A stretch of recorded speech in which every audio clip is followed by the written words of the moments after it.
Oke, assalamualaikum dan hai. Apa nih?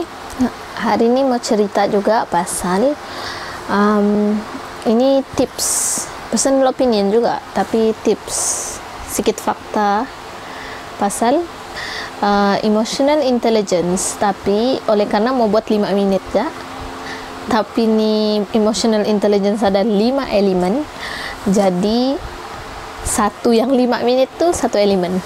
Oke, elemen first, ataupun ini kiranya tips lah untuk cara meningkatkan emotional intelligence kamu, kepintaran emosi.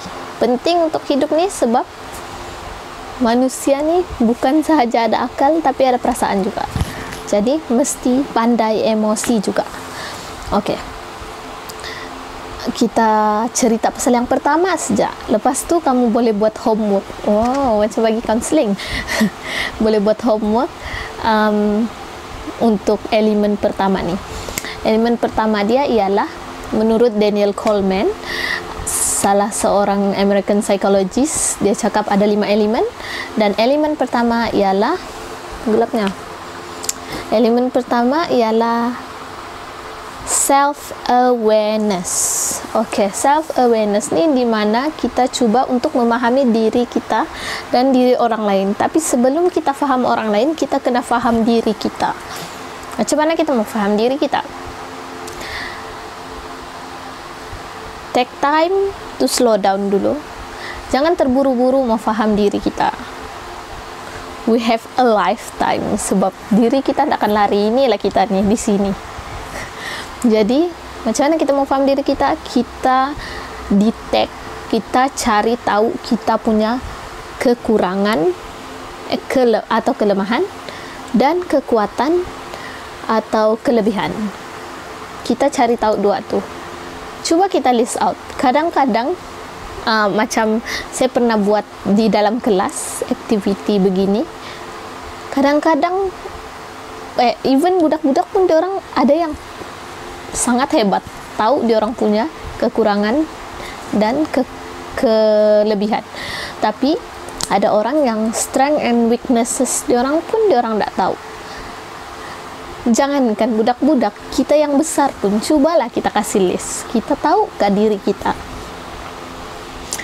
Lepas tu dalam self awareness ni, tiap kali kita rasa sedih, tiap kali kita rasa happy, tiap kali kita rasa apa-apa aja perasaan, adakah kita betul-betul merasai perasaan kita? Adakah kita aware dan sedar apa perasaan kita masa itu? Kalau kita sedar, maksudnya emotional intelligence kita tinggi. Tapi kalau kita tidak sedar, ini baru first step. Ini baru yang elemen pertama pun kita belum kuasai. Macam mana kita mau kuasai elemen yang after tu kan? Jadi kita kena belajar untuk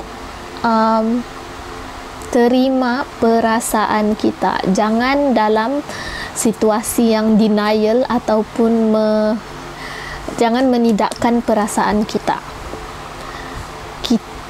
Perasaan tu untuk dirasa, jadi kita patut rasa.